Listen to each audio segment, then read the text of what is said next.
ഉന്നാവോ അങ്കിത ഭണ്ഡാരി കേസുകളിൽ നീതി ആവശ്യപ്പെട്ട് പാർലമെന്റിന് മുന്നിൽ പ്രതിഷേധം.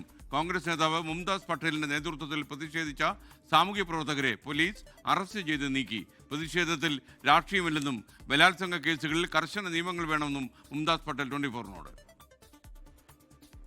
രാജ്യത്തെ പെൺകുട്ടികൾക്ക് നീതി തേടിയുള്ള നാടകീയ പ്രതിഷേധമാണ് അതീവ സുരക്ഷാ മേഖലയായ പാർലമെന്റ് കവാടത്തിൽ നടന്നത്.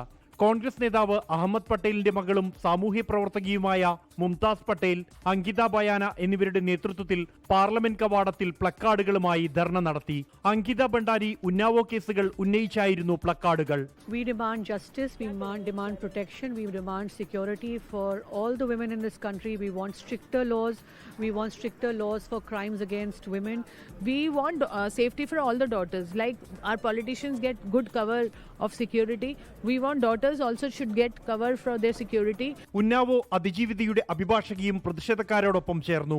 പാർലമെന്റ് കവാടത്തിൽ നിന്നും ജന്തർ മന്ദറിലേക്ക് മാറണമെന്ന പോലീസ് ആവശ്യപ്പെട്ടെങ്കിലും രാജ്യത്ത് പെൺകുട്ടികൾക്ക് സുരക്ഷയൊരുക്കുമെന്ന് എഴുതി നൽകാതെ മാറില്ലെന്ന് പ്രതിഷേധക്കാർ അറിയിച്ചു. തുടർന്ന് പോലീസ് ബലം പ്രയോഗിച്ച് പ്രതിഷേധക്കാരെ അറസ്റ്റ് ചെയ്ത് നീക്കി.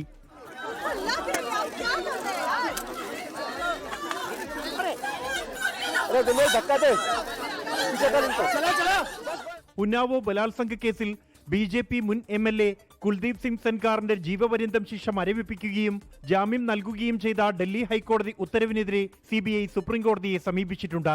24 ഡൽഹി.